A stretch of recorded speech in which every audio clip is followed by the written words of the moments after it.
It's the Pint Size Podcast with PSP Karl Page and the Casper Sam Jefferson.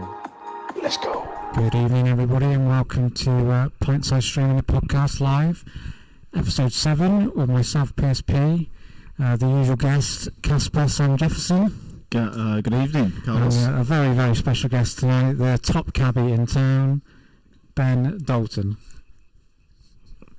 Ben, turn your microphone on. He's got some technical difficulties. Where's BTL when you need her? Sort this out, BTL. Good evening, gents. How are we doing? Good evening, Ben. There he is. Thank you very much for joining us. That's all right, mate. Cubs are a bit quiet at the minute, so how have you been? Yeah, I'm all right, mate. I'm not too bad. Yeah? How's the wife? Yeah, she's all right, mate. Lovely to see. So welcome. We're going to go through the list of subjects that we've given you. I hope you've done your research, Ben. Been studying, hopefully. Well, I thought I'd go along the beef route, and I've had a good 27 hours kit before this tonight. So I just made the alarm. Was a bit scared that I wasn't going to make it. So, what's going on? What is going on here? There we go. Technical difficulties. Okay, so we'll start with Great stuff from just mentioning the sponsors. So a big thank you, as always, to all of our sponsors. We've got the Wacker Triangle, Dean McMakin Travel Counsellor, 147 Sports, 147 Golf, R9 Facilities Management and Track Employment. So thank you to all of those. And we'll start off this week by talking about Ultimate Pool Champions League. It's the second quarter-final tonight, and the lineup is Mick Hill, Chris Mullin, David McNamara and Sean Story. So Mullin and Mick Hill are probably two of the best 8-ball pool players that have ever lived. Mullin's an absolute shot maker. Who's your money on, Casper? Well, just for the format, you'd think short format's probably going to favour Mullin. It's going to be a pot off, isn't it, straight away? And he makes shots out of nothing on these sort of in this format. I'd like him at the prices as well. But I mean, they're all top. It's just form on the day, isn't it? Need that little bit of luck.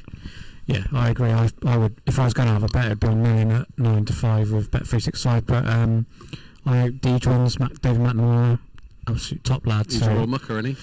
Well, he's not my old mucker, but he's a good lad. I've seen you speak to him on Facebook, haven't I? Or not? Yeah.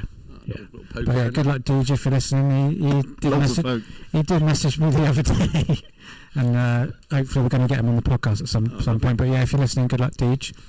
BTB, any thoughts? Yeah, well, I'd have to go with Mullin, I think. I'm not too big on the old watching the old pool, to be honest. But Mullin's the old shot maker, and he's the man that you'd fancy him, especially at nearly 2-1. That's a good bit of value. I think it is value. It's a bit of a lottery format. I think it's timed and yeah. Oh, the old shot clock. Yeah, I think it's first to fours, but you can draw thrill. So yeah. Mullin for me and Mullin all round by the sounds of it. Hope the Moscone Cup. Get on everyone else then, boys, if we're all Mullin. Yeah, get on. Exactly. To be fair, 5-1 Sean Story's not a bad bet because he's a great player also. They're all, I mean, yeah. Yeah, we'll move on from the pool. Not a lot more to say because that hasn't obviously been played yet. Nearly as good as you, Casper. So we'll do the usual Premier League roundup from the weekend. Let's just get the fixtures up. Do you want me to start for you? Go on, you carry on. Boring. So we'll start with it was double game week, obviously, for people fantasy terms. But we started at Saturday. Probably the best game to start off with was the Man City West Ham. On paper, very good game with obviously West Ham flying the season in the top 4 at the moment. Bit of a dull affair from all I can sort of see. It was. 2 goals from centre half, wasn't it? Yeah. Diaz and John Stones has attended a bit of goal machine, and Miguel for West Ham. Stones is like brazy at the minute. He's absolutely flying. Yeah, got to be first name for our centre halves in the Euros. We've said that a few times on got to be on form on the podcast, but he won't, will he? He'll be Maguire and depends if he plays 3 or 2. Michael Keane or something. Stones has got to be in there. You can't be doing what he's doing and be overlooked. Same as when he was with Grealish, he was doing the same, overlooking him. Grealish just has forced his way in now, and he's got to be a starter. Yeah, I agree. If you're playing for a team that have absolutely dominated, and you're playing every week, and Pep's putting the trust in you, you've got to be first name. We haven't got. It's not as if we've got an embarrassment of riches either. Yeah. The only things you can say about Stones, is that he's playing with Diaz, but obviously playing for Yeah. England, he's probably going to be playing with Maguire, which is It's a little bit different. chalk and cheese in it. So Yeah. he might get found out a bit more, but hopefully.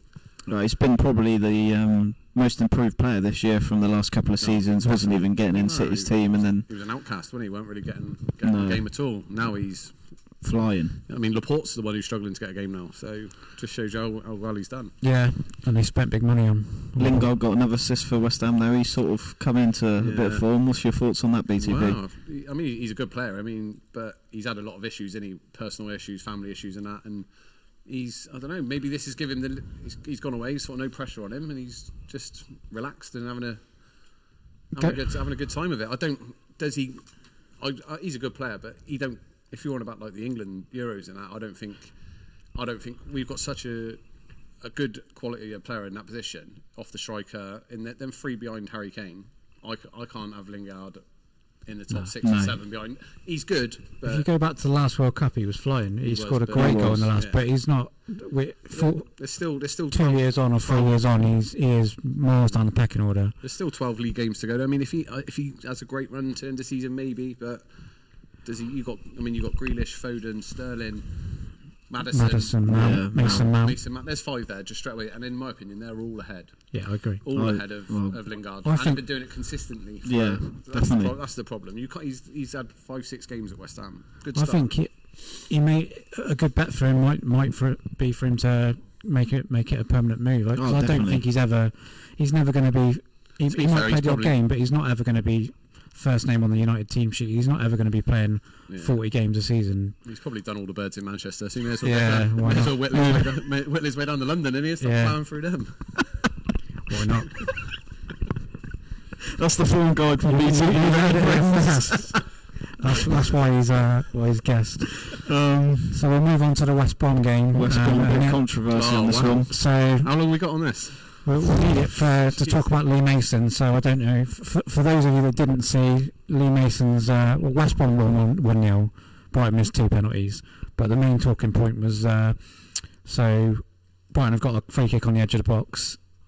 Lee Mason's blown the whistle. No, well, Lewis Dunk said to him first, "Can I take it?" Yeah. And Rash blew the whistle. And then he's just before he's taking it. It's about a centimetre from going over the line, and he's blown his whistle again to say. So they've all gone mental, saying you've obviously blown the whistle. Let's take it.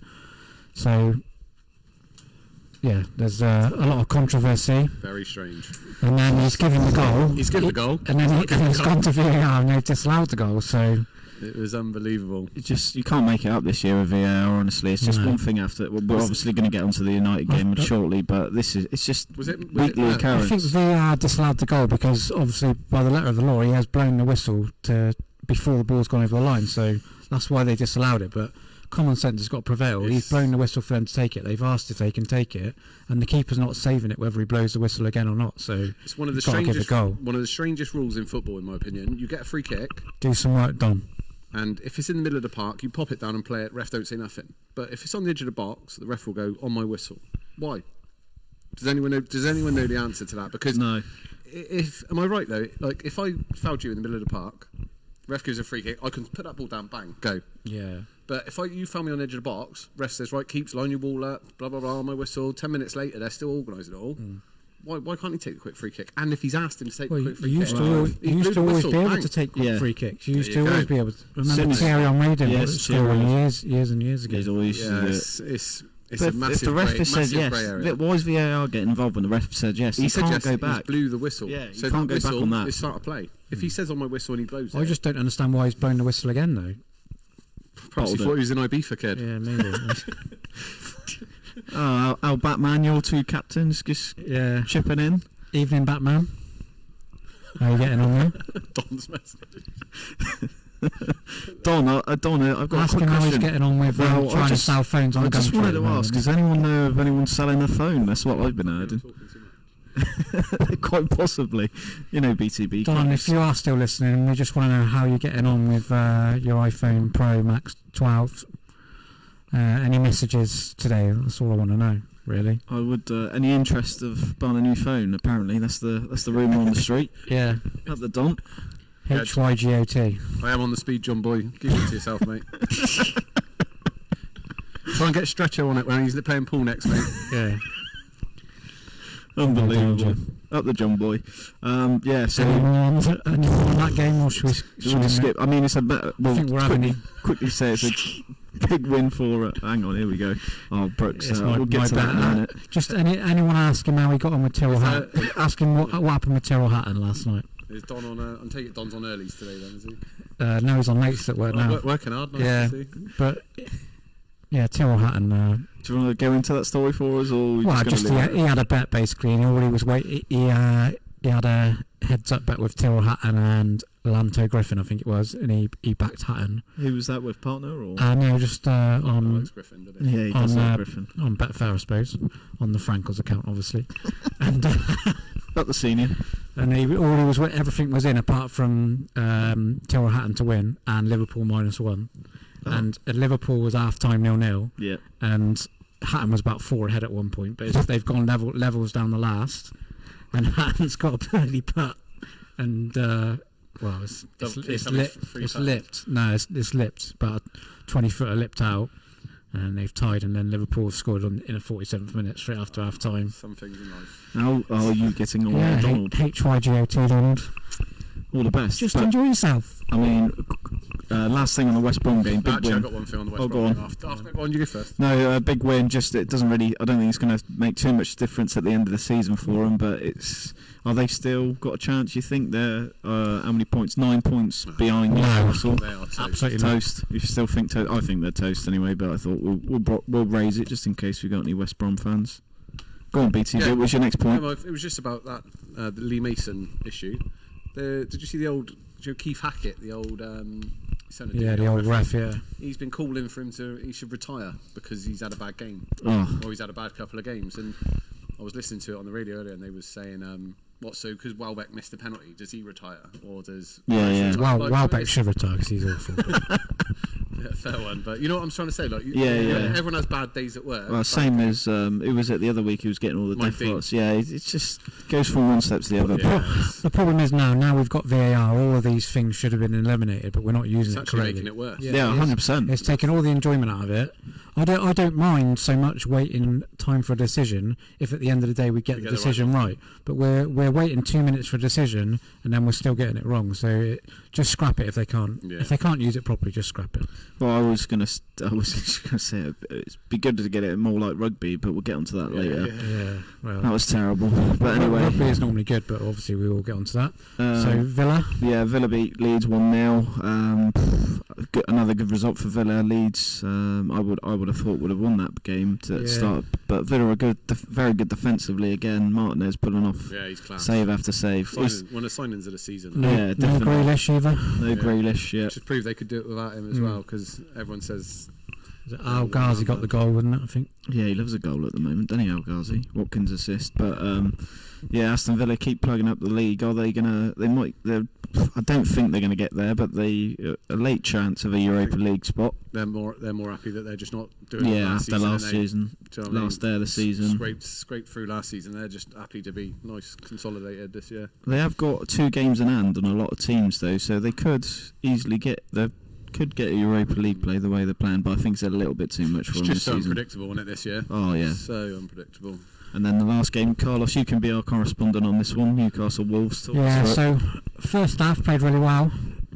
Probably should have been Tilfrey best player in the league. St. Maximin was flames as usual.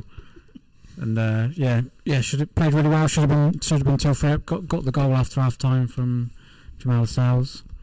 And then he's dropped off. I used to love him. Yeah, he's not what he was. He had that big injury though, didn't he? He's decent for us, but yeah, we played well. We just couldn't put the ball in net. Joelinton had another couple of decent chances. Got a little bit unlucky, and also probably should have scored. But and then last 20 minutes once they got the goal, we were hanging on, and Dubravka made a great save in literally last kick off his shoulder and sort of shouldered it onto the bar. Didn't know too much about it. No, but it was incredible. Yeah, he is. Well, Carl Darlow's been doing really well. He's probably been unlucky. He dropped him, yeah. Unlucky to be dropped, but Dubravka's been decent ever since he signed. So I don't know why you don't play that Dwight Gale more. He's way better than Joe Linton. Scores goals. He does score goals. He's good at Crystal when you Palace. spend couple of 39 seasons. million on someone, you probably feel obliged you have to play Ashley's him. probably That was sort 4 of years ago, mate. Come on. Yeah, What are we doing? He's only scored 3 goals in that time. But yeah, All the best. he's probably Bruce probably wasn't involved in signing him. Has probably been told he's got to play him. Yeah, it's a lot of money. Yeah, a point's not a disaster. Fulham drew, so we're still 3 points ahead. And, Yeah, that was big for you. and Brighton got dragged in by getting beat by Palace. Brighton ain't a bad side. That's what Which they just Dean- Everyone cannot keeps score. saying They're this, Not a bad, yeah. They play good footy. They just cannot score. Yeah, they need a striker. They need someone up there. That No-Pave's been doing all right for him the last few seasons, but he's not doing it this year. The game against Palace last week, Brighton Palace, was incredible. Yeah, But Brighton absolutely had about 75% possession. But just proves Incredible, brilliant football, but just cannot put the ball in the net. Yeah. So yeah, big result for Arsenal beating Leicester. That's done a good job for Liverpool as They well had for a the top poor 4. team out Chelsea. Arsenal as well. Yeah, well. You keep saying a poor Leicester team, but they struggling like the with kids, Well, don't they? the Compulse, big Arsenal fan, Okay. messaged me before the game and said they put a horrific team out, and Leicester were still better than even money, and I thought it was a great he was price. too busy selling that sofa. But Wow, the Another green sa- one, quite nice. the green machine. Just a quick shout out for Harvey Barnes. Looks like a bad one. He's going to be out till at least April, they're saying. So hopefully he needs to get back, because he's another one who's close to that England call up. He's on the He is close, but he's probably another one that's just probably will miss out. Yeah, I think so. But yeah, he's been on flames this season as well. Good. Very good young player. Do you notice how no one ever calls him Barnes? They always call him Harvey Barnes. But Harvey Barnes, just yeah. a little stat for you there. If you listen, next time he plays, the commentator will always call him Harvey Barnes. I'll look out for that. BTB brings knowledge that no one else does. I do just need to mention Dean McMackin, because he did say on the podcast last week, and he messaged me today saying that he called it that if Palace beat Brighton, Brighton would get dragged into it, and that did happen. So I told Dean I would mention it. And while we're on the subject of Dean, we'll just give him a little mention. He's got some cracking deals at the moment. One for the Abu Dhabi Grand Prix and one for Mosconi Cup in Vegas in December. So give him a shout if you're interested. Tottenham, Burnley. I didn't see the game, but apparently Bale's back. Well, yeah, this is one of the subjects we might as well talk about that now rather than separately. One of the subjects is whether Bale is back. Yeah, whether he's back to his best. I think it's too early to say after 2 or 3 games, but Burnley at home, back at your best. All right. Well, to be honest, gradually, I seem to have watched a lot of Spurs, and he does seem to be not back to his best, but getting there. Game time, isn't it? Yeah, getting there. The more he's time fit. he's on the pitch. Come on in the Europa League the other night, scored a great goal. Also, Dele Alli played brilliant in that game as well. Oh, class. You're on about the Europa League? Yeah. He ran the show, and Bale come on, great finish, first time finish, top bins. Yeah.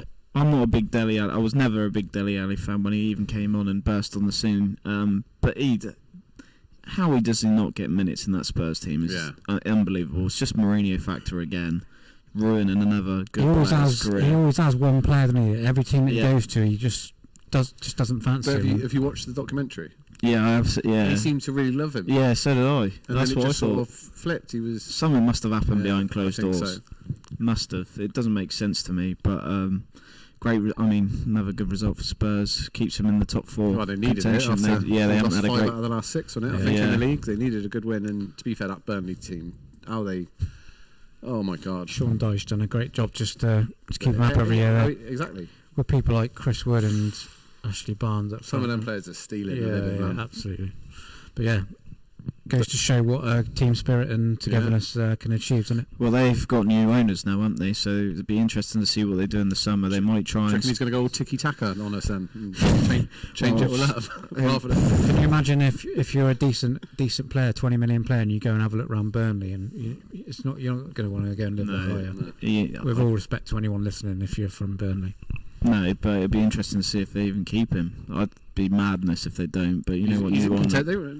He's quite high in the betting for the old Celtic job. I don't know. Is he? Yeah, I got a interesting. I got a feeling. The thing is, somebody like him, I think if he moves on and goes to a big club, he's not going to get a massive job. But say someone in the top, Everton, say Southampton. I just think it won't suit him to have money to spend. I think obviously he deserves a chance, but I just think that's his sort of level, the way the football he likes to play, and the kind he manages like he was as a player, just gritty, and Can you imagine if you went home and you went done the washing and he was there? You just know you know what I mean. You get your jobs with him and that's it. You do your jobs and he's happy. Batman, we both know your knowledge is not encyclopedic. You still supporting Nottingham Forest, old Al? Yeah, he loves Nottingham Forest. I remember being at Jesters and talking about Forest, and he didn't even know what the result was. I was trying to explain to him about something about offside or something as well. And We don't know the offside. I didn't know if he was taking a piss at me or if he was genuine. Talking about snooker singles this year. Talking about Spurs, as we're on the Spurs game still. Spurs. I have to say about the Jamie Redknapp and Roy Keane incident. With the interview thing. Yeah. Jamie Redknapp losing his cool massively. Keane just don't happen very often with him. Keane just living in his head rent free. Yeah. It was absolutely quality. I've watched it about 10 times, just cracking me up. Yeah, Keane had him because Redknapp would say something and then Keane would question it, and then Redknapp would sort of backtrack on what he said. Like he was getting proper arsey. Running wheels around him. Absolutely brilliant. Class. If you haven't watched it, get on there. It's a 5-minute clip on Twitter. It is brilliant. The angriest man in the world, Roy Keane. But as a pundit, he's brilliant. Yeah. Absolutely brilliant. Because he just says how it is. He doesn't care. Some of them pundits, you just sort of you don't even register what they're saying. You are. Souness is the same. I like Souness as a pundit because he tells you how it is. He slags them off as he praises them. Tells them straight how it is. But Roy Keane is a different breed. But I would hate to play under him as a manager or anything. He was a poor manager, to be fair. He didn't have a great record, did he? But I wouldn't. I think that's partly because as a manager you have to be able to know the players that you have to put an arm around, and obviously know the players that need a kick up the backside. Yeah. And I just don't think he's got the ability to do both sides of it. He's just goes mental at you and that's it. No, well, imagine what he would be like dealing with Paul Pogba behind closed doors. Oh, Jesus. He would rip Pogba a new one. All the best there, Paul. Enjoy yourself, Paul. Have a good one. Right, now as we're talking about Man United, we'll talk about the moment. Chelsea Man United 0-0, but obviously it was a boring game, but there's one talking point, which was the handball. Obviously, when I first saw it live, I thought, what are they going on about? It's Mason Greenwood handball. But I thought the same. It was obviously it's hit Callum Hudson-Odoi on the hand, gone out and bit of play. To me, I mean, I think it would be a harsh penalty, but this season we've been seeing them given, so I'd probably say it was a penalty. The thing I didn't like is obviously every player and their man went round and surrounding the VAR. When he's gone to the big screen, you can't be going round surrounding him. It's terrible. Like, all shouting at him, and apparently one of the players heard that he can't give it because it's going to be too controversial or something like that. Luke Shaw said that in the interview after. But if he's heard that, if he has said that, then I mean, you can't just come out and say that if it's not true. No. That's a big thing to say. So today apparently he's going to get charged for it as well. No, there's nothing happening though, apparently. They're just on my way in to on the way home. When players are surrounding it, obviously the ref needs to be on his own, not having people shouting in his ear. You just got to get the book out and start booking everyone, and then they'll. But personally, I've watched it again a few times this afternoon, and I think it's really harsh to give a penalty. I don't think it's a penalty. Yeah. I think if it's got to be clear and obvious, like a major error. This we're looking at handballs that are. He's looking at it 27 times before he's making a decision. Like if it's either handball or it's not. It's the same with the offside. You're on or you're off. All these getting your ruler out and all that. It's not good for the game. It's so bad. Like as a spectacle, innit? Can you imagine even worse being sat in that stadium not knowing what's going on? At the minute, pathetic. Everyone's at home watching it, so everyone's there watching them lines and watching the replays. I just think if whichever way that was given, they had to stick with it. So it wasn't given as a penalty. That's because it wasn't clear. It wasn't clear. If they gave it a penalty, they had to stick with it because they couldn't change that decision. I agree with the decision, to be honest. I agree with it as well. Yeah. From the ref's angle as well, he could no way tell that was from. Yeah. It definitely would have been given at the start of the season because they were even if you blasted at someone from 2 yards, they were given penalties. So if you sneezed near him, he was given a penalty. Ridiculous. Don's just had this is another Don story. He's been telling me that he's been reading the Indian Times ahead of the cricket. India need to win to get to the test number 1, test championship final. Final. So he thinks they're preparing an absolute road, and he thinks the draw is absolutely nailed on. Have you seen? Because Ramesh from the Indian Times has told him that a road has been prepared. Right. We'll get onto that England in a minute because that pitch is a talking point. But just to finish off, we'll give it one mention because it's the first time I think I can say it for a while. Liverpool winning Yeah. 2-0, we'll take it. Wasn't the best of games from us, but Sheffield United's never exactly the. You're never going to have a great game there, right? It's just get the job done, take the 3 points, stops the rot, and obviously done it for Alisson, which is sad news hearing his father passing away. So the boys done him a job, and all the best to his family in regards there. But a big win that we needed, obviously, because we've lost 4 in a row, so we finally won a game, and on to Chelsea. Yeah, it's going to be tight.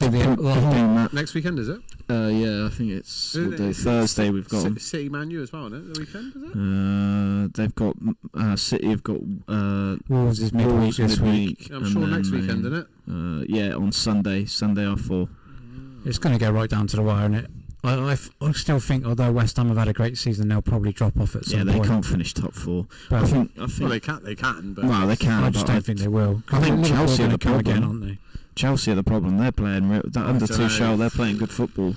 They were the better team yesterday, I think. He stopped them conceding, which is the main thing with them. But they're watching them. They're so sideways, backwards. This a couple of my mates are good and big Chelsea fans, and even they're like, it's a bit of a ball fest at the minute.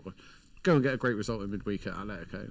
Brilliant. Yeah, great result. Brilliant result. Oh, great result. Brilliant result. And then home to Man U, they've got to start pushing for this top 4. But I suppose Leicester getting beat, West Ham getting beat, they just look at it as sort of a point closer to where they need to be. But I'm just trying to have a look on my laptop to see what's the points difference. So you got Liverpool who are in 6th, are on 43, and then it's 44 for Chelsea, 45 for West Ham. Oh yeah. 49 for Leicester and 50 for. Well, Leicester are struggling at the minute. They've lost. Everton have also got 2 games in hand, which would put them. Yeah, they're in the mix. 4th if they win them both. They're a strange team, though, aren't they? One week they look play real good football. Everton, yeah. And then away from home, they look really good. Home to Southampton tonight, which is the last game. Well, they've dropped off as well, and that is a hard game to call, it. That's just even your boys went to Everton and won, so that's how bad Everton are. That was when we had Callum Wilson. Yeah, that's true. But I think Leicester have got to watch themselves because they've lost Maddison, they've got so Johnny many Evans injuries. got injury. They lost Harvey Barnes, your mate Harvey Barnes. 4th on our or James whatever. Justin, Fofana. They're all out. They're really it's just starting to show. But then obviously getting knocked out the Europa probably ain't done them a bad thing because they ain't got to worry about that now.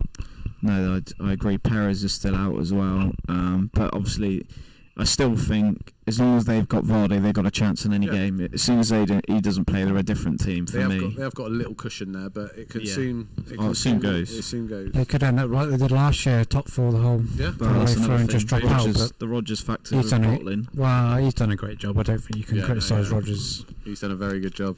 Just bottles. I think you've also you've got to praise their transfer policy and their scouting system because they did half come up with some absolute bargains. Going back to Mahrez for 300,000 or whatever. Kante as well. Even Vardy for $1 million from Fleetwood Town. Yeah, Kante and. Was that Steve Walsh when Wilfred Ndidi? Yeah, Steve Walsh. Steve Walsh, the old Leicester man, the old Leicester centre half. Then he played when Swindon won playoff final in 1993 with Julian Joachim. Wow. He was the keeper. Kevin Paul in goal. Yeah. I was just born in 1993. Gary Parker. Was Matt Elliott there? Yeah, probably. Gary Parker, I think, played. Wow. Good times. I was about 2 weeks old. All the best. I was 8. B2B was 18. I was mascot in the Premier League when I was 10 against West Ham. Was I 10? Yeah, 93, 94. Yeah, so I was 10 against West Ham in the Premier League. E4? For Swindon. Yeah. We scored 90th. Well, your affiliations with football teams is very dodgy. That's American football teams, I'll let you know. Yeah, we can't really nail down BTB to a team. He's he's a United fan. He's just a football fan. Oh, is that right? I don't mind Man U. I used to go quite a lot when I was younger. You've gone right down in my estimations. More clubs than Lee Chapman. Yeah, more clubs than Tony Jackson. So we'll move on to the midweek fixtures. We've got Everton Southampton tonight. I think a home win just it's tough to call, but I'm just going to go with a home team. Southampton are not great, and very poor at the minute. Everton on paper got some dangerous players. Man City Wolves tomorrow night. Yeah, it's Man City. All day long. I too want to bring up Wolves player, that Traore. He's gone a bit off the ball this season. No goals, no assists. Who? Is it Traore. I thought he played centre midfield. He's like Karl Page. Is it not the same pronunciation? Adama Traore. Yeah, that guy. Adama. Yeah. I'll just stick with that. Yeah, Adam. Mr. Oil. Adam Torre. I think it's his brother. Adam Toney. Yeah, he's gone a bit off the ball, considering last season he was the next best thing. Well, yeah, he's had no goals and no assists, but last week he did ping one in from 35 yards at the bar at the keeper on the back and went in. So it's as good as a winner, but other than that, yeah. But he's doing well. Johnson's baby over there. Massive shit on OnlyFans all the time. He's saying, well, he must be flying. And I bet he's got a length as well. And I bet he gets that bad boy. Just say, like, come on. If you're working for Johnson's, you get him in, don't you? No danger. Yeah, he is a big. You got to see he is a big lad. I'm gone. Casper's gone. Get him in if you're at Johnson's. Oh, that's fantastic. Well, you would though, wouldn't you? Oh, well, It's just a line of a sponsorship deal. It's just a line I've never heard before.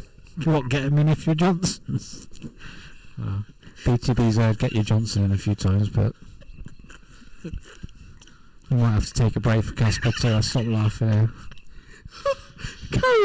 now. We'll move on to Tuesday in the Premier League. We've got Tuesday's Man City, Wednesday Burnley at home to Leicester. Jesus, what kind of football that is. Can't wait for that game. Oh, Leicester have got a good away record, so you've got to fancy Leicester, but Burnley don't get turned over often, do they? Three aways. I just fancy a draw Yeah, on that. Villa at Sheffield United. Sheffield United are doomed, and Villa seem to still be doing right without Grealish. And then Palace United. Palace are a very poor team. I can't see 3 away wins there. It's just always one that will screw you. Yeah. So it'll be I reckon, draw in the Burnley game. I reckon.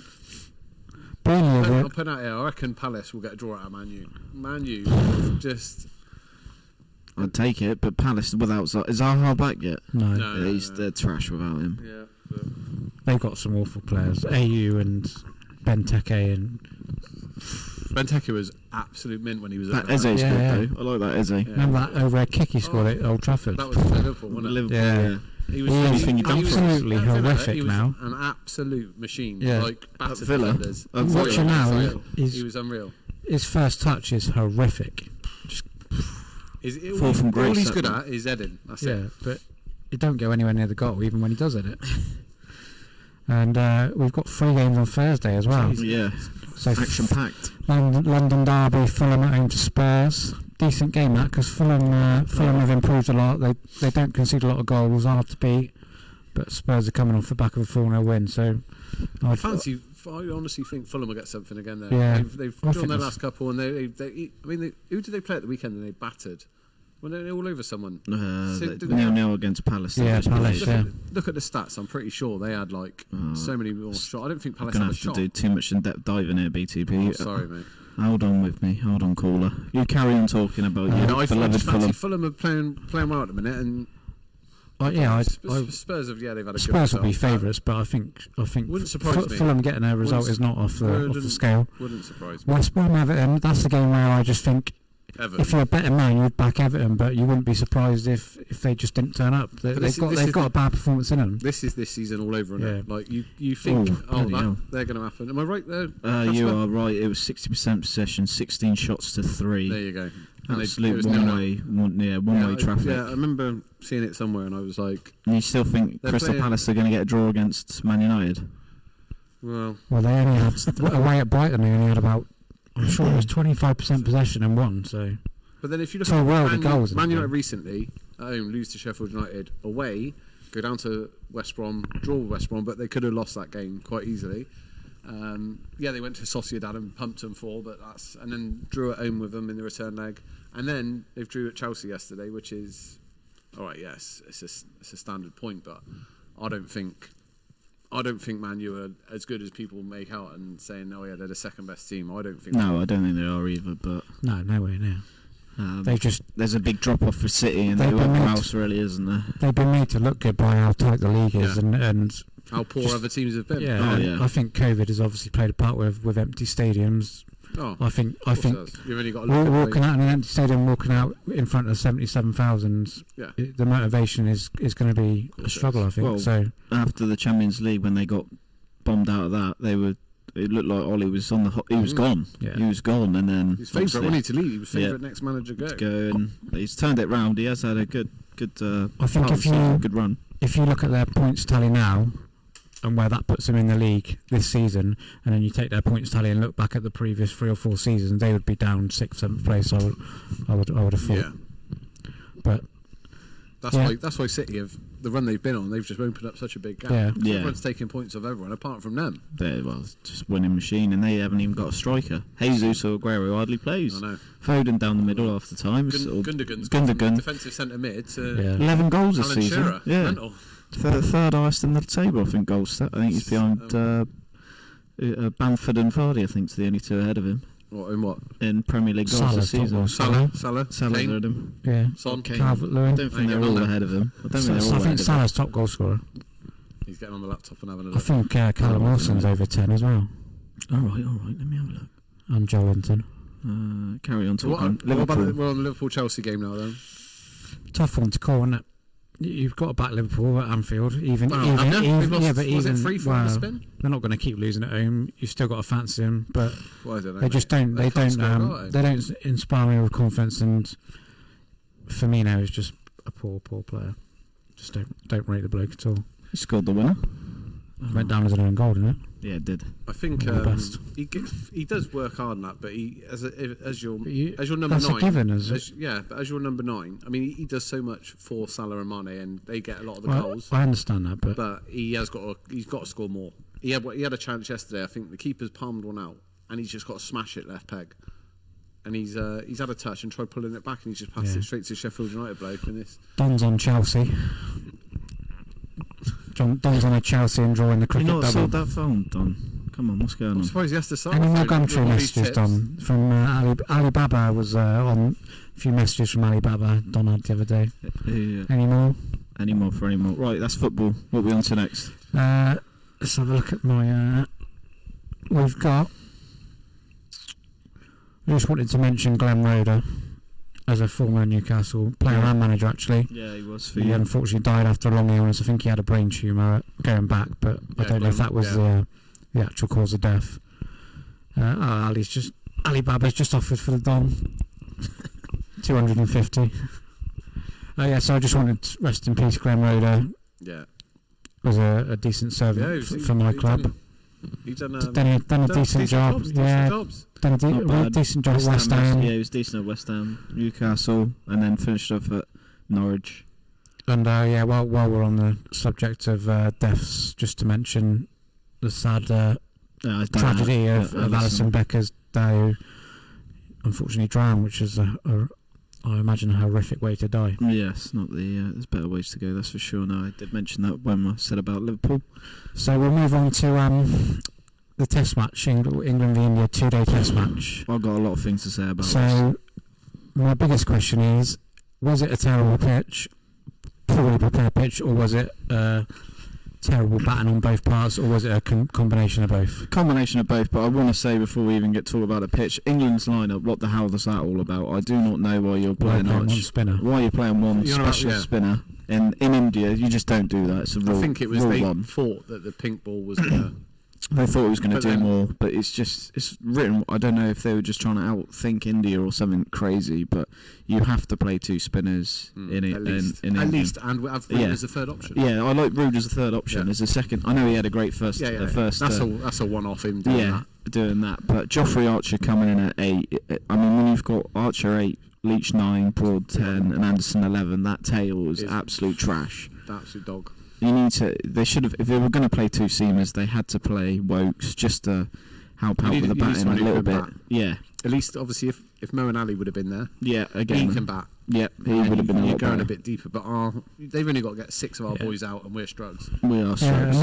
Normally we bat right down to the tail, but Well, if you look at I know it's a different thingy, but the one-day boys, we seem to bat right down till. Yeah, you got till the Rashid end. coming in at 10. Yeah, exactly. That's what I'm And saying. he can And bat. in the, in the test side, we've got. And Woke step right down the order as Yeah, well. exactly. You got batting in that, but yeah, we were terrible. Got absolutely done by the pitch as well. But the thing with the pitch is it was like a mud bath.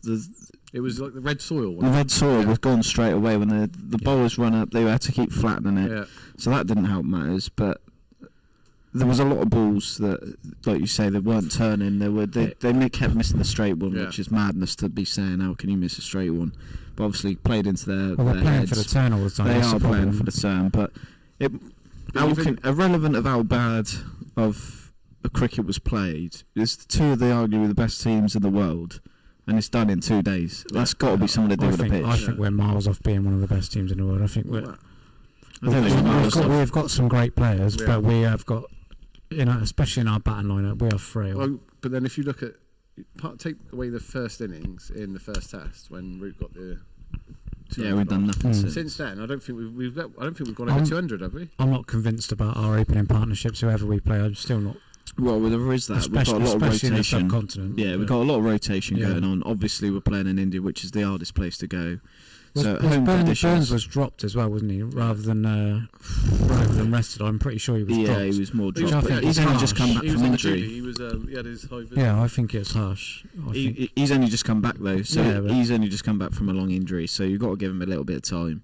And coming straight back to play India in India, they should have played him at Sri Lanka to give him a bit of a pre-tour, just to warm him back up to it. But I mean, I can't see us getting anything out of this last Test match, and we're going to get rolled again. I think a lot of it goes back to the fact that we absolutely pumped him in the first Test match and then sent half the team home. It's all to do It's with ridiculous. it's all to Madness do to with me. like the rotation policy at the minute because of COVID. Yeah, and the that- bubble.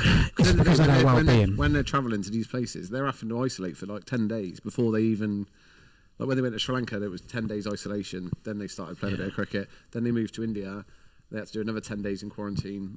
And I think a lot of it is just to keep the boys sane because it's a long time. Yeah, I get that. But Same with like Joss Butler. He only played the first Test, but we've won the first Test, made 4 or 5 if you're changes for the Joe second Root Test. and you've just absolutely demolished them in their own backyard, and then he's saying, "Well, we're going to send home Butler, Stokes." Yeah, but then it's all pre-planned. It's not just. No, I know was, that, but- regardless of the result, he's going home after. But that you're still day. not going to be happy about Well, it. of course you're not. But then we're at the times we're in. Yeah, But I get the reasoning behind it, but I don't see how you I can. get the reason. How it's the same in any sport, any team sport. You need a settled team to start producing some results consistently.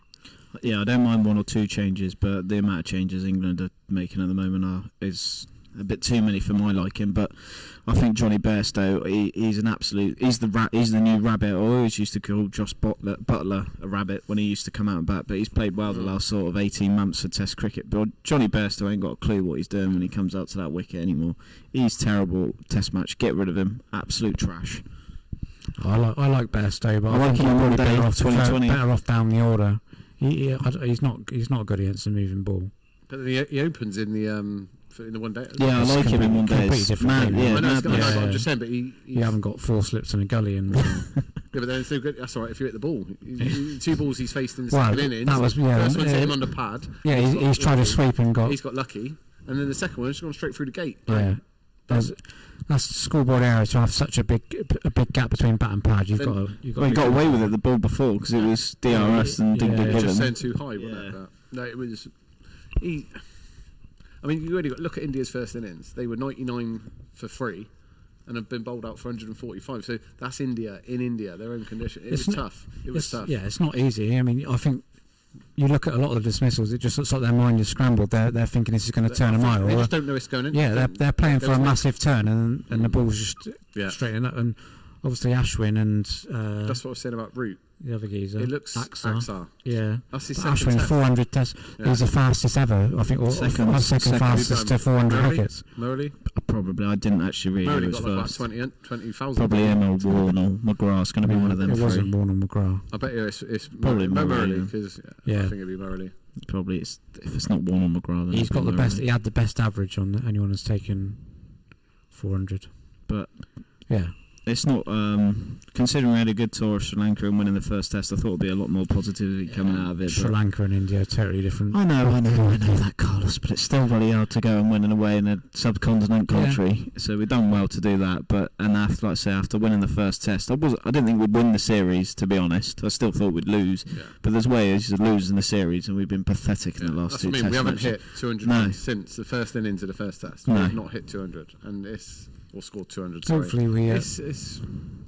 Hopefully we at least put up a fight in the last test, and hopefully Don's right with his. He thinks that England are going to win the toss and score 500, and then India are going to score 700 in the second innings. I don't know how you can change that pitch from spinning, like doing all that to being a road. That's what Ramesh says in the Indian Times, according to Don. Ramesh knows more than me. Wow, that is. I don't agree with that at all. No, I don't mind the rotation of one of them playing though, of Anderson and Broad. The thing with Anderson and Broad they are much better in our conditions. Yeah, but Anderson in the first test was incredible. Yeah, exactly. Yeah, he was good, but they're trying to manage nearly a 40-year-old man like, with his fitness, and he's coming to the end. Of course he is. So he's a bit part. In favourable conditions, he's still the best bowler in the world. If you and he's 40 years old. Say, I don't know when the next Ashes is, but say the Ashes. Say it was this summer, and you got the new ball. Jimmy. That ball. You want that ball in Jimmy's hand. There's no one else who you're going to. Not even in the world, and he's 40 years old. Yeah. So to say he should be dropped is. I don't like him in a way. It's an opinion, no? Yeah. Entitled to his opinion, of course, but I don't. I've always thought. I kind of agree with Broad. I've always thought. You can't argue with his wickets, but I thought you were going to say his misses then. No, you can't argue with that either. Up the Molly King, innit? Yeah. Up the Molly. But Broad has always been a sort of a burst bowler, and he will rip through someone, and then he'll be rubbish for 3 test matches. Yeah. But you can't argue with his. He'll take 7 wickets in a day, and then not any for 3 test matches. Yeah. But when he's on form, he's on form. He just finds spells, whereas Anderson is just consistent. He'll pick up 2, 3, 4 wickets. But you only got going back to that last Test match. We started off with Anderson having a bowl, Broad having a bowl, Archer bowled a little bit. Then it was Leach, and we had to bring Root in because that's all we had. Yeah. And when the Indians were bowling, I think they started off with Bumrah. Had a little bowl on Sharma, but that was it. I think they had about 8 overs. Then it was just spin the whole way. Yeah, and in the second innings, they just went straight to the spinners because they knew it was. I think also when you're saying drop Anderson and Broad, we haven't got an embarrassment of riches to come in. I mean, it's the same people. Obviously, we've got Archer, but he doesn't do it consistently. Mark Wood's always injured. Yeah, Wokes gives you a bit of battle. Ollie Stone. Yeah, I like Wokes. He's a good all-round cricketer, but Wokes is conditioned as well. Yeah, he's not going to do. I wouldn't really. He's going to play Don Best in these conditions. You've got to play the spinner. Saying about he gives the odd full toss away, old Don Best, and that. Yeah, but he takes wickets. He takes wickets. Yeah, but then we didn't lose that Test match because we couldn't get them out. We lost it because we couldn't score runs. Yeah, that's true. We got them out for 145 with a part-time spinner. I thought, if we'd have put 200 on the board and that's the minimum, would have been massive. 170 to win on that wicket was a tough chase. They was lucky that because it was only 40-odd, they treated it like a one-day. Sharma swing. He was like me at Edland School, just pinging it around for. Or 6 balls. No, we played him away. Oh, I was going to say that would explain a lot. We're getting on there. All the best. Bit harsh. So I think we've covered the cricket. So we'll move on to. It's just good timings though. I did like the 9 to 5. That was beautiful. So does Dolly Parton, but. Hey, that's pretty good for you, Carlos. That's the one-liner. So we'll move on to the snooker. The Players Championship. I've just got to say how incredible John Higgins is at 45 years old to be playing like that all week. He's obviously been a class player throughout his career, whether you like him or not for what he done or was going. I won a few quid on him, so I quite like him. Yeah. Well, whether you like him or not, you cannot argue that is to be playing like that at 45 years old. 6-0 against Jordan Brown, 6-0 against Selby, 6-1 against Kyron Wilson, and 10-3 against the greatest player of all time. Pumping. He was just. That's just incredible. I ain't gonna lie, I didn't see much of it yesterday because there was a lot of sport going on. I had the golf on as well. It's hard work. I had the golf on, but the 2 frames that I watched back to back was when I think he hit a 1-4-2 and then a 1-3-8. Was it like that? And Ronnie had a 144, didn't he? Just Oh, last, yeah, I didn't see that. Nicked the highest break. It was the last frame before mid-session. I just see the two ones from Higgins, and I was just like, unbelievable. Yeah, he's first tournament he's won since the Welsh Open a couple of years ago, so it's business from due. Yeah, in 3 years. He's been there or thereabouts. Yeah, he's still obviously up there as best players. He's lost in a world final He's since lost then. like 3 world finals on the in a row. yeah. He's just. If you think back a few years ago, he was on the verge of retiring as well. Yeah. Same as Mark Williams, sort of. But look at them boys, class of '92. They're all still. Ronnie's up there. Ronnie's two finals in 2 weeks for Ronnie. Higgins done what he done this week. Williams he's still playing well. That's the best I've ever seen Higgins play, and he's 45 years old. He smoked the best player ever, 10-3. Yeah, and he's got a pretty good record against Ronnie. Yeah. He beat Selby 6-0. Whether Selby's playing well or not, he's not. You don't run over him. He grinds. You don't just go, I'm done, and roll over. Yeah, 5-0 down, he still thinks he can win. So that's Higgins was just. He's always been a great safety player. Yeah, and I think this week he was winning frames at one visit a lot, which he hasn't been doing the last few years. What's your thoughts on the Mark Williams break, BTB? We've had mine and Carl's comments. I did actually speak to Carl about this last week, and I was thinking, like, if say like I was to have the odd frame and I was to do the Mark Williams break, I was saying that obviously you as player would just flick off and then you could flick it. Yeah, and it leaves the black free. But he made a good point with what Ronnie done. Ronnie would just touch into the pack and make Mark play away, and then he was playing the ball up to the top. Yeah, but I like the thought of it as in. It frees the blacks. There's nothing worse in a game of snooker when that ties you break. up. And normally when I play Carl, the blacks knackered after the break anyway because he just hits about 27 balls, and I'm like, there's only 20. What I would like to ask you is when the last time you beat me was. Well, we haven't played for months, mate. Yeah, so but when we have played, I think it's at least 5 or 6 in a row. Well, it probably is, but if you're getting 21 starts, 14. Well, 14. But anyway, I don't mind it. It don't make a difference to me if someone rolls into them, or I think the traditional way is to play it with side round in between the blue and then up the top. But if it keeps open, and he seemed to do all right with it though, didn't he? When he was doing it, he was winning a few matches out of it until he got up against Ronnie. But that's what happens with most people when they play Ronnie. The logic is great because how many times do you see someone break off someone pumping a long one and win the frame in one visit? Yeah. So I think it's one of them you can manage. If you in a longer race, you can manage it a bit. If you get a chance to do a couple of breaks and you notice you're leaving a red and mate's pumping it in every time, you might change. But how often? Sometimes you do the break and you snooker someone from your break, and then someone just rolls into the pack anyway. Yeah. So it's I don't know. It's something different. It's not something I probably would do, but nah. I'd rather just go from behind the pack. I see the logic, but then I think Ronnie has just outfought him on that. Really, he's the only one that's done it against him. He's just thought, well, I'll roll into the pack and then I'll get the advantage by having to play the safety down into bulk. But yeah, bit of a back down to earth moment for Jordan Brown though, by the way. Oh yeah, on the high that he would have been on last week. I think, and then comes into an informed Higgins like that. I don't think he really cared. Did he? Just get me. Wow. He was so happy at winning. Oh yeah, 100%. He didn't play. Obviously, he hardly played in between because it was. What did he have? I think he had couple of days off. Yeah, 1 or 2, and then you've only got to win. You've only got to win 1 or 2 games at that players, and you're in for good money. Yeah. Well, it was just a. He just had the week of his life, didn't he? He's obviously a solid snooker player. Yeah. But I don't think his ranking is false or anything like that. I think that is probably the sort of player he is. That sort of 60, 70 in the world. But he just had a week where everything came together. Ronnie didn't play very well in the final. He won a few sort of deciding frames, but fair play to him. Would have been lovely to have a couple of quid on him there. Yeah, 750 when it's to 1. Joking, aren't you? 750 to 1. What I did here was Frankel tipped him up. Did he? Yeah, Frankel tipped him up, but didn't put the bet on. How did you pick that out? Don can confirm if you're still listening. Don, did Frankel tip up Jordan Brown? I think Don's on his lunch break. Yeah, Don, but he's in the toilet hiding again. He's on the way to Dom's.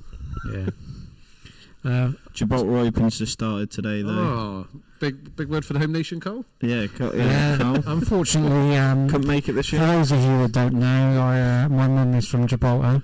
Unfortunately, the Gibraltar Open is being played in Milton Keynes, so it's not quite the same. Is there more people in Milton Keynes than Gibraltar? I would have thought so. Yeah. That's not even a joke. No, you're Well, I would be 99% sure there would be, yeah. I do like Gibraltar. 30 odd thousand in Gibraltar. Good for cheap fags. Yeah, it is a good place. Go and see the There's monkeys. not a lot to do there, but it's a picturesque place. It's very nice. Very nice. Nice harbour area.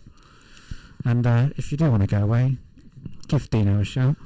Well, who knows? We might be getting on Casper Stag Do when Yeah. when all this comes down. We talked about this last week.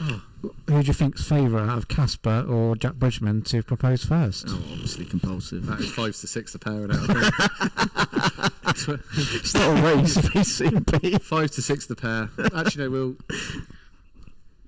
we'll go 4 to 7 on Compulse. Yeah, yes. We'll have 5 to 4 on the Casper, and we'll have 20 to 1 on the double that they both get rejected when they propose. So, Wow. how about that special boost price? Special BTB special boost price. Lovely to see. Well, But he's that's cheering on the we rejection. can have a little word in their ears. We could earn a few quid out of We this. could do, yeah. Emily, if you're listening, we'll be in Birthday over touch. the weekend, so that was nice. Happy belated birthday to the Mrs. Casper. Cheers, mate. No, but What did you get, Casper? Let's see if you spent any of your cash. Got a top, some trousers, and a favourite chocolates and all that. Is that it? Oh. Well, it's just Them odds have just gone out. Tight bastard. shortened. £34.67 spent. No. Enjoy it, Emily. About £2.50, I think. Charity shop job. Boohoo special. No, it wasn't Boohoo, unfortunately. She likes ASOS, but it's not from ASOS. Right. I just fancy. Type sod. We're having a little tip. We're having a little tip up on the Gibraltar Open. I'm going to fancy Dave Gilbert. I said it to Carlos earlier. I said Dave Gilbert. I don't know why. I just fancy Dave Gilbert, and he's 23 to 1. I looked through the prices earlier, and you can't let past Judd in any tournament. But, No. But I tipped Stuart Bingham 22 to 1. Anyway, on to the darts. Barney's back. Barney is back.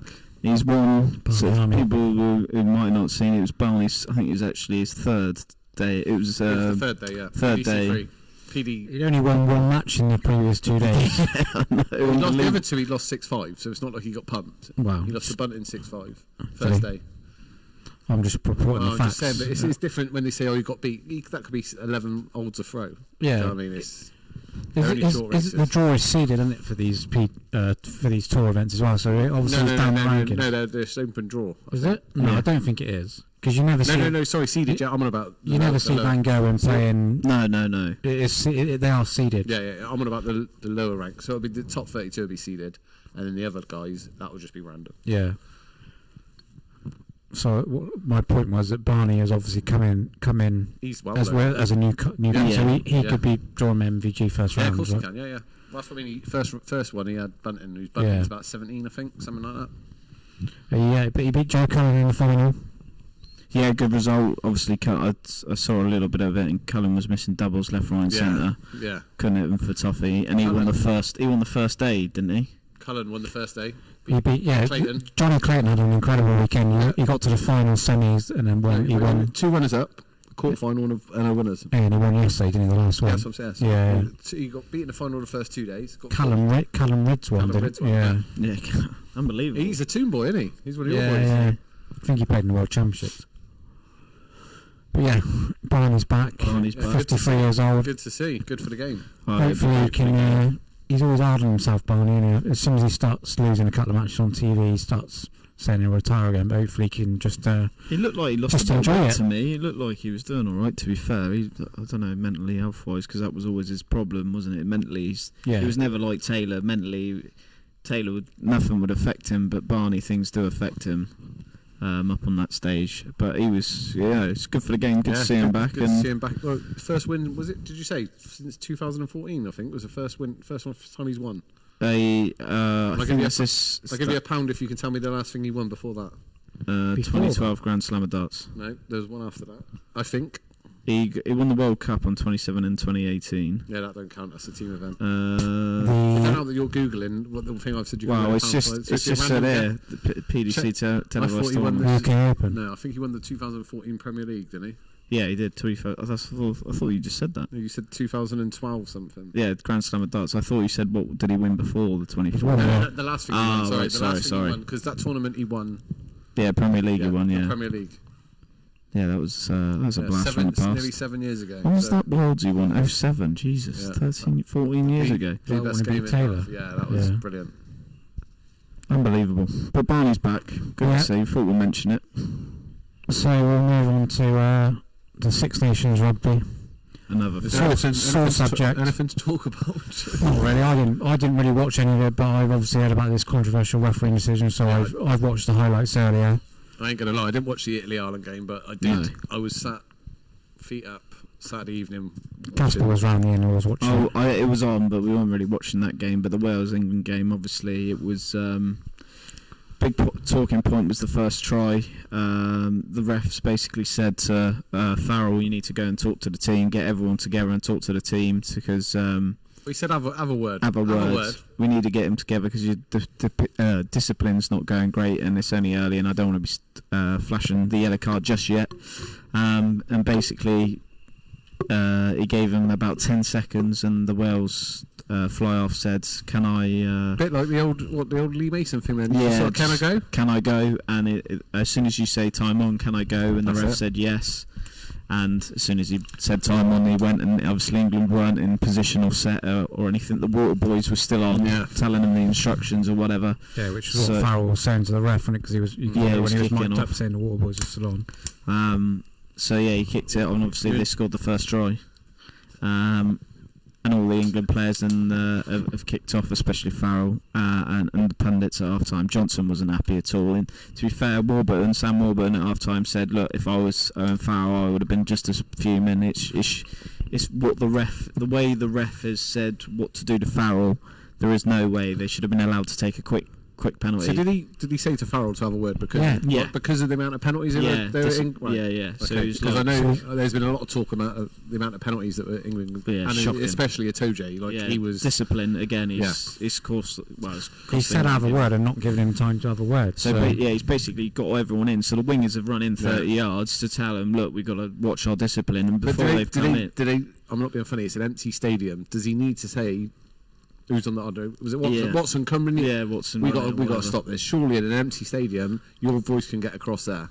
I agree that he probably hasn't done the right thing. But in hindsight, the way you don't need to get everyone in a huddle. It's only because the ref has said to him. The ref's got to monitor that. If the ref's seeing everyone coming in, and he's got to say, "Hold on a second, I've told him to have a word." Yeah. He's got to let him give him. If he said right time on and gave him 5-10 seconds, and they're still in the middle, then fair game. Can't say time on and kick the ball straight away when he said, "Look, you've got to speak to the players." So. That was more about the knock on. The knock on, which is I was on my sofa shouting knock on. Yeah. Knock on. But it don't hit the ground, does it? And then he knocks onto his leg and it goes backwards. So the rule not if it doesn't hit the ground that it's not a knock on, or that's what I understand the rules to be, but I might be wrong.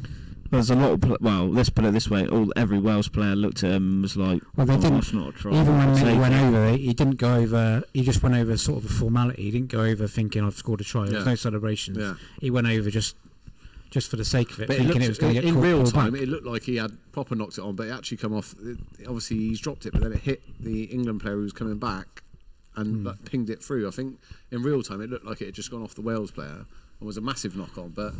Alex has just said the refs admitted both mistakes today. He said he got them both wrong. So, but then how can these refs?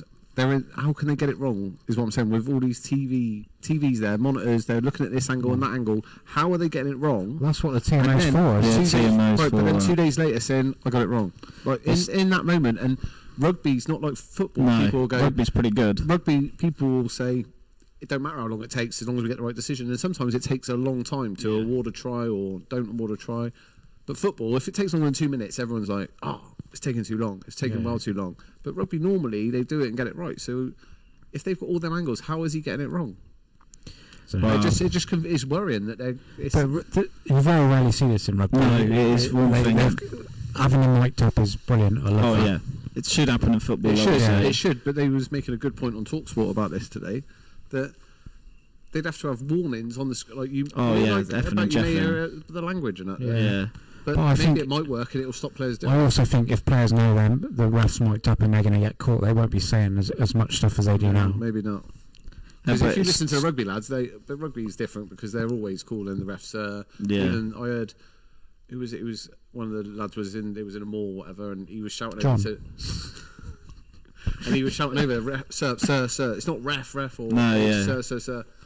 So it's just the way of the game, though, and that's it's the way all it- about that's- respect. that's it. Because Just- Ellis Genges has got a load of abuse today online because when obviously Wales have won and they've done the Guard of Honour and they're clapping Wales in, and he wasn't clapping, and he's came out today and apologised and said, look, I don't know, I was obviously thinking head wasn't there. Yeah.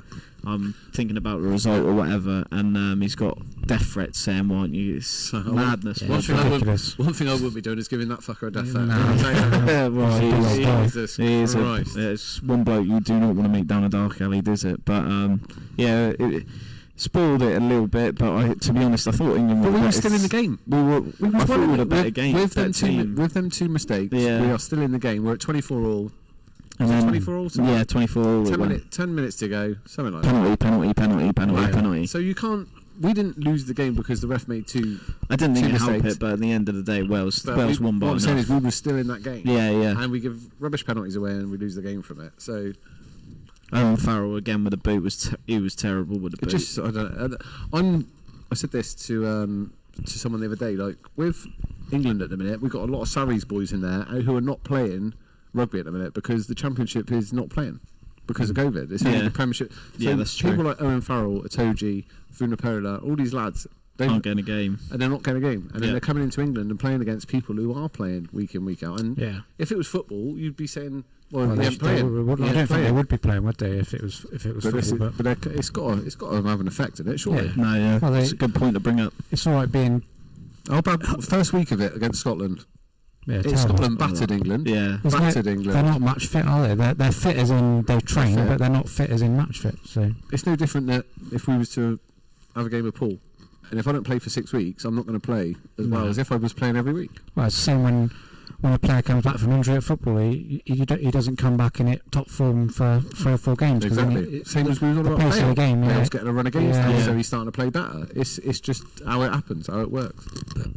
The France game was off. I think That's it was COVID, COVID, was so supposed to be Sunday, but COVID cancelled. So the only other so- game was Ireland 48, Italy 10. Yeah, Which pumped is them, but bog standard, isn't it? That's yeah. it. Don't Would have really been need to It's be an about absolute that. gimme going away a minute.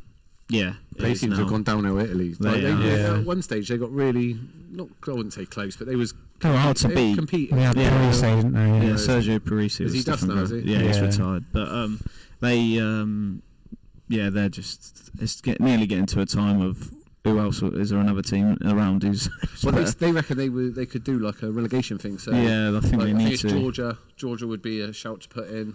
Yeah, they need to do something. Maybe do it like the bottom team gets replaced Yeah. for one season, and then I don't know.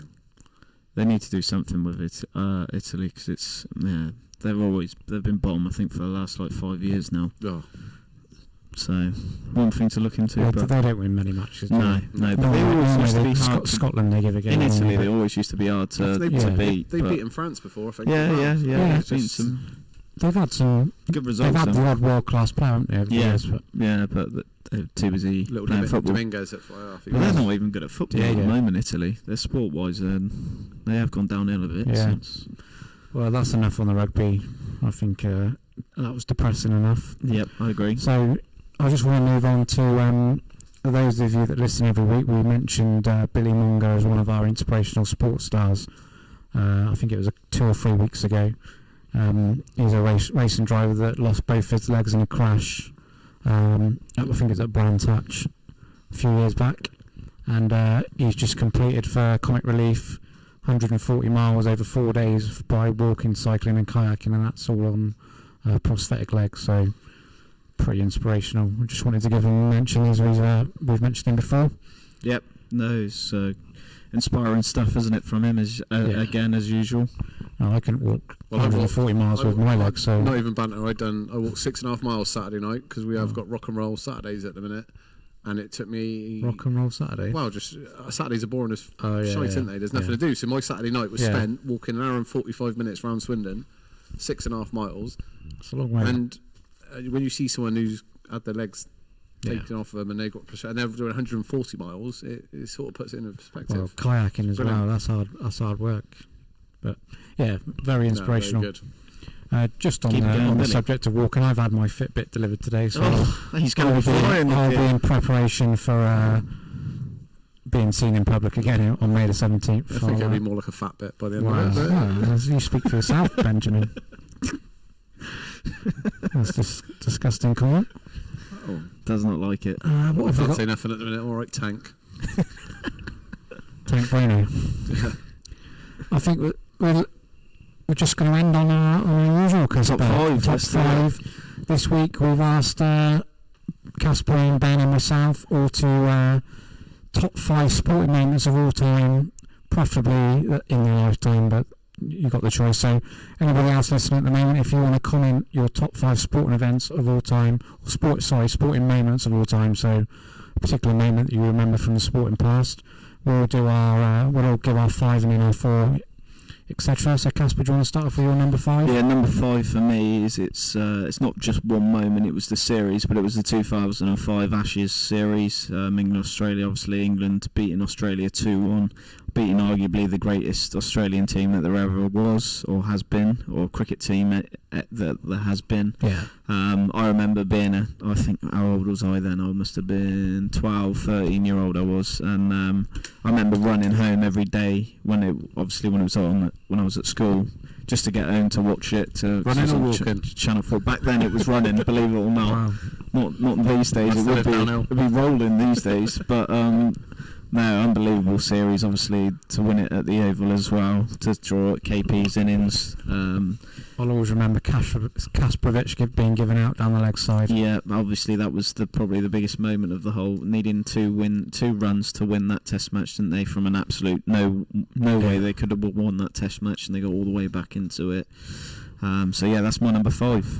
Yeah, Brett Lee on his knees and Freddie. Yeah, Freddie shaking his consoling him. hand. Yeah, Peterson's turning the last Test at the Oval, 158. yeah, and Peterson Shane with a big Warne. blonde streak for his head. Yeah, Warne dropping him on naught or whatever. It was only a couple. And then Peterson and Freddie coming out, stumbling all over out of number 10 when it was. Steamer.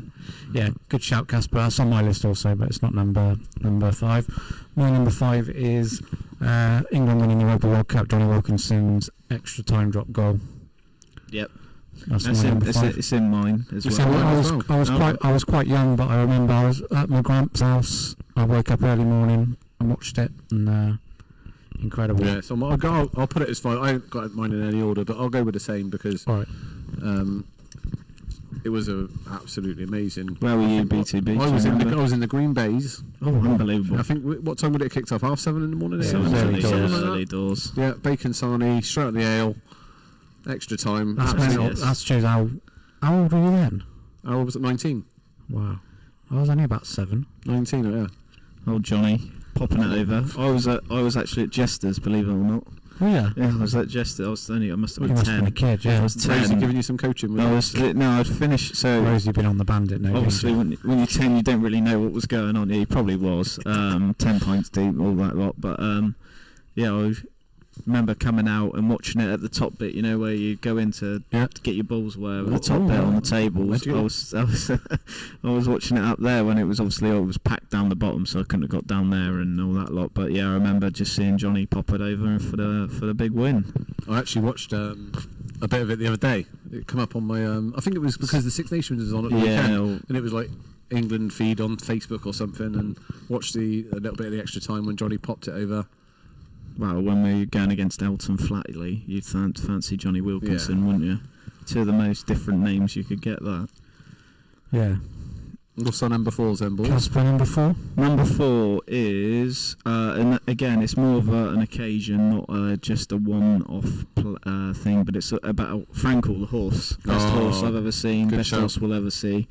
Luckily enough, I was there on its last run at Champions Day in Champions Stakes in 2012. I was there. It was a terrible, boggy, mushy, horrible day, but it won, as it did every race. But it was just, you'll never see a horse like it, I don't think, in our lifetime. The way it won, it didn't just win, it won by absolute yards and yards and yards. Best horse I'd like to see we'll ever see, I think. And I just thought, for me, as a bit of a horse racing fan, I couldn't not have it in the top 5. Special mention to the pacemaker Bullet Train as well. At the Bullet Train. Well, do you know the best bit? That one of my mates thought... That's knowledge, that is, by the way. Well, there's a couple of stories about Bullet Train, but the one that will get you going is one of the guys who, when we were watching that race, he thought Bullet Train has gone. Yeah, he was like, oh, he's gone off quick for a pacemaker. What's this going on? Like, no, that's Frankel. That's Frankel. He's like, what? And so, he laid it, Frankel, that day as well. You're getting on there, Drake, all the best. But yeah, so Frankel for me, number 4. Good shout. Mine was the Ashes, so we've already talked about that. Ashes 2005. Also could have had a 2011 where Cup just scored 600 every innings. Great shout, beating them in Australia. Yeah, that was a great. I was older then as well, so it was. And we beat him by an innings, and each victory was an innings victory. Just everybody scored. Right, I remember Bow, Peterson, everyone, Trott, Strauss and Cook all getting... Timmy Bresman taking wickets. Chris Tremlett was brilliant. Yeah, he was good. It's a shame he had so many injuries, but and Graham Swan, obviously Jimmy and Broad. Great, absolutely brilliant cricket team we had then. Yep. Yeah, BTB 4. Well, like I say, my number 1 is in order, but the other 4 you take it as you leave it. This one, I actually remember watching it live, and it's one of the only things that's proper got me going mental and getting off the sofa was when MVG played against James Wade in the semi-final. This is he almost did. This is a random burn, but I'm thinking of back to back, and he's nearly at the back-to-back 9 darters, and it was absolutely brilliant. He's done the first 9 darter. And the commentator's going mental, and he's gone 180 again. I think he's gone 180. Yeah, 180 again, and then he's wired the double 12. Wired the double 12, and it was just one of the moments. That's a good shout. And although this probably isn't on any of our lists, Phil Taylor's 2 9-darters in one match has got to be a shout as well. I like that one as well, but it was only just because it was the back-to-back, back-to-back. Yeah. Like, the excitement and the crowd were just going mental. The commentator was nearly passing out, and I remember watching it live. Was Subadal still commentating then or not? No, it was. I'm sure it was John Gwynn. I want to say it's John. It was 2012. I want to say it was John Gwynn. I think you're right. Now you say John Gwynn. I think he's like something like he's done it again. He's on again. It's on again. It's on again. Oh my God, something like that. Yeah. Sorry, that's a classic moment. It was just one of the things that I remember. Didn't even think of that. That sort of got me off the seat. Great shout. Good shout, yeah. Number 3. That's why I'm here on Beef Snot. Number 3. Beef would have said. We've already said Beef would have said. England World Cup for me. Sorry, go on. Beef would have said what? I don't know, something about food probably. Probably. He's doing well himself. Big up the Beef. He's losing a bit of timber. It's nice to see. Go on, boy. Good. Fair play to your Beef. I don't know if he's up and he's seen this. He's in bed covered in dominoes at the moment, but he's doing well. It's number 3, Carlos. I've got Ronnie's 147 in 5 minutes 27 seconds. Shout, yeah. Very good shout. Didn't even think of that. I just think I can't see that ever being beaten. No, can't. Well, especially now when you can't. Players have to get the rests out and all that lot. I think it won't happen. You think of the fastest players in the game. Someone like fastest players that are at the top of the game that are capable of doing it. Maybe someone like Tepchire. But I still don't think he would do it in 5 minutes 27. No, I can't. I watched it the other day. They've done the back-to-back one of him doing that 147 and then the one against Alan Taylor, wasn't it? And I've seen. I think it's split screen on Facebook. Yeah, it's Alan Taylor. And that was Alan Taylor. Yeah, unbelievable. Yeah, but that was 7 minutes. I think. How can you even do that in 7 minutes? Madness. A lot of things you can do in 7 minutes, mate. Well, sometimes do twice. Yeah. All trying to get the joke in there. BCB number 3. I'm going to go. I've got a couple of football ones on there. I was going to go for England actually winning a penalty shootout against Colombia. Because I was away on holiday. It was obviously 2 years ago. I was away on holiday. Absolutely paro in Mambo's in Magaluf. Give little Mambo's a shot. Absolutely paro. And I remember I've never seen England win a penalty shootout ever. No. So goes to penalties. We won one in Euro 96. Sorry, we did. Okay, yeah. I don't think I remember seing that one. I was 12. No, you wasn't. I was 12. I was 11. Yeah, so I was 12. I was born in 84.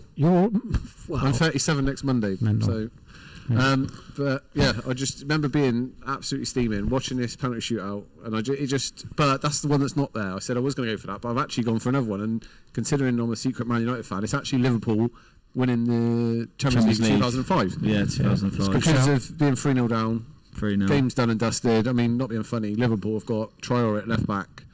Was it Jimmy Traore? Yeah. Jimmy Traore at left back.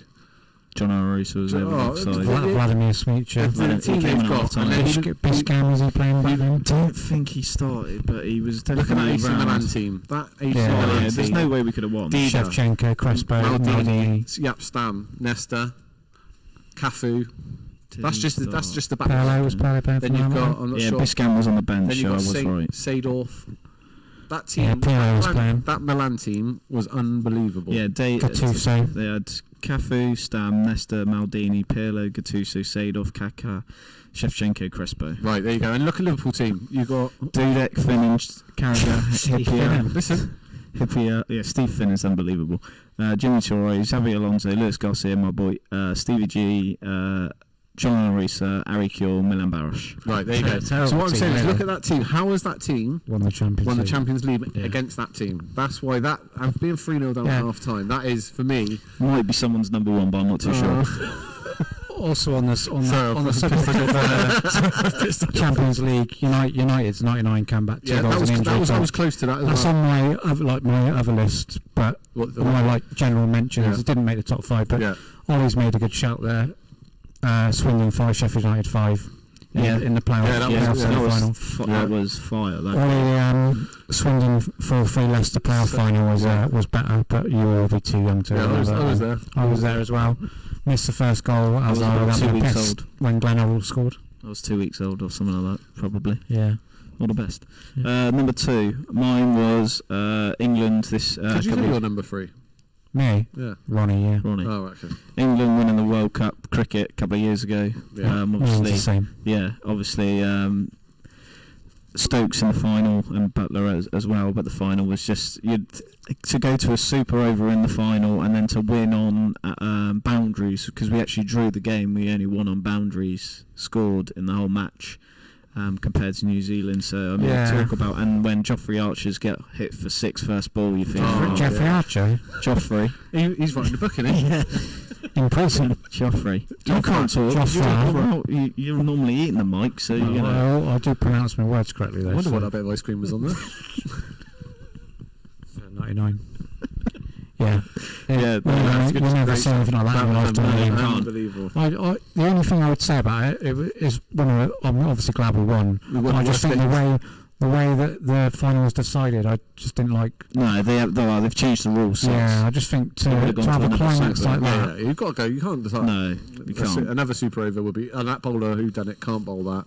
Yeah, different that's batsmen. what they do in the Like the IPL. IPL, Yeah, they do that. exactly. So I just think it was it's sort of obviously we won, so we're happy about it. But I just think to decide an unbelievable game of cricket in that way was just a little bit of an anticlimax. Yeah, it's a harsh way to lose. Let's put it that. Definitely, but the commentator, I can't think of his name. The New Zealand was he's brilliant. He's brilliant. He was brilliant doing that whole. That's going to kill me. Yeah, he was brilliant during. Have you seen the actual video of him like banging his head against his with Nasser, and Nasser's not saying anything? Nasser's just letting him do it, and he was fantastic doing it. So yeah, you've got to watch it. If you're not even a cricket fan or anything, just watch it. Just skip to the end if you're not really that interested. Ian Smith, wasn't it? Ian Smith, yeah, that's it. Ian Smith. Yeah, Ian Smith. Up the Staten. Ricky Staten. So that's your number 2. BTB, what's your number 2 as well? So I'm going to go for maybe a bit dubious one. No, I'm going to go for when Andy Murray won Wimbledon in 2013. Yeah, that's my I'm going mention. because I'm a massive tennis fan. Straight sets, beat Djokovic. And I think it was more because of what happened the year before when he lost to Federer. Yeah, and then obviously the tears and that, and everyone gives it the banter because he's Scottish, but for me, he had all that pressure, the same pressure that Tim Emil went through when he was challenging. Yeah. And to be the first Brit. I think part of it is because of how long, obviously, since Fred Perry won it. It was so many years, but he hasn't done it in an era where it was easy. He's done it at Federer in prime. He's done Djokovic and Nadal. He's been in the best prime of tennis. These boys are still winning slams now. Yeah, I know. Do you know what He I would mean? be in double Djokovic will. figures in any other era Yeah. for Grand Slams. 100%. He's just been unlucky. He's a fantastic tennis player. Didn't he lose 6 Aussie Open finals, 5 or 6 Aussie Opens? He's lost a few, yeah. He's lost to French Omen. Fantastic tennis player. And I just think all that pressure, and then, like I say, he lost the year got the before, gold medal. and then he come back that summer and he won the gold medal. That was against Federer. Yeah, beat Federer, and then he's come back to Wimbledon in the year after, and he's won his first Wimbledon, his second Grand Slam. But it just I don't know. Obviously, being July, it's summer, everyone's outside. It gives the nation a lift, and it was one of the ones that it sort of stands out for me. Yeah, can't argue with it. So we've seen my mentions to bring up. Should we do the mentions before we do number one? Yeah, my honourable mentions that didn't quite make it was Aguero, Yeah, that's Liverpool, Istanbul, Yep. Swindon 4-3 Leicester 1993 playoff final, Man United 2 goals in injury time in '99 at the Nou Camp against Bayern Munich, Super Saturday 2012 Olympics. Yep. Yeah, that was one that was coming. 3 goals in 44 minutes. Who was it? Rutherford, Farah, and Ennis. Jessica Ennis. The Miracle Medina, Ryder Cup, Cup good 2012. Shout. Very good show. Great. Andy Murray, Wimbledon, and Leicester winning the league. Yep. Yeah, that's I've got a couple more to add. We've got obviously Leicester winning the league. Beckham's free kick against Greece. We all remember. Brilliant shout. Great moment. Brilliant. The Ben Stokes innings against Australia when we can Incredible. when we couldn't win draw the test to win the test. It looked like we couldn't even draw That's it. probably the best single innings I've ever seen. What did he get? 150 odd, wasn't it? Something Yeah, like it's that. 158. But we were 9 down for a long time, Yeah. weren't we? Yeah. Who was last team? Jack Jack Leach. Leach. Jack Leach, yeah. With doing his glasses, cleaning away, getting his screen. He'd be struggling cleaner. enough to wear a mask. And that. 20. We said about the 2011 Ashes winning Oz. There's 2 others. One which BTB's American football team, New England Patriots, coming down back from 28-3 down at half time to win 34-28. Yeah. That was an unbelievable turn of events, and a bit of 2 more I've got. One's blast from the past, but just because of the year as well. 74. Rumble in the Jungle. Foreman against Ali, not 60,000 people in attendance, was unbelievable, let alone now, let alone then. And then 2018, England winning the Netball World Commonwealth Gold, beating Australia in the final. Massive moment for. Have you had a day off England. today or something? That's a list. I just thought of another one because BTB mentioned Andy Murray. I just thought when Virginia Wade won it, I think it was 1977, the year of the Queen's. Oh, is that what you said in our lifetime? So that works. Well, out. yeah, I was just thinking Murray. I think she was the last British woman to win it.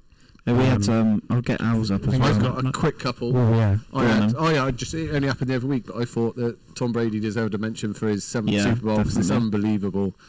Obviously, moving to a new team, new franchise, first season there, going out in the sun and that, and actually pulling through and winning that.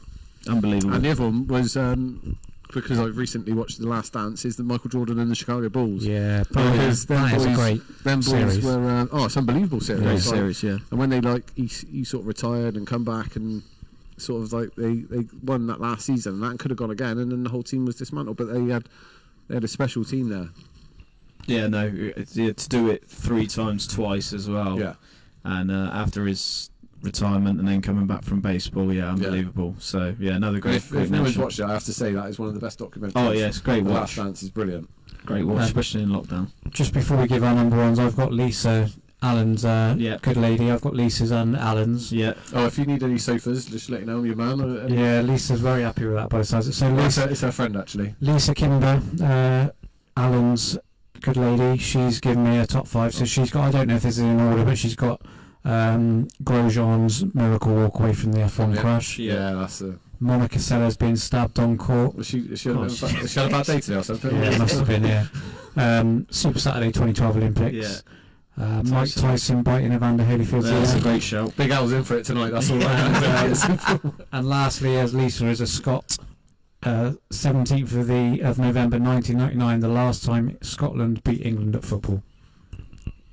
And I've also got Allen's somewhere. This was Monica Seles as well, wasn't it? Allen's got no particular order. Ronnie O'Sullivan's 147. Yeah. The Super Saturday at the Olympics, Liverpool Champions League, Wilkinson's drop goal, and Evander Holyfield's missing ear. And then he's got the others that he remembers: Miracle at Medina, Monica Seles getting stabbed, and Eddie the Eagle's jump. He's got an obsession with Eddie the Eagle for some Loves reason. Eddie the Eagle. Yeah. If it's his birthday anytime soon, someone's He was one of his top sportsmen. He was rubbish.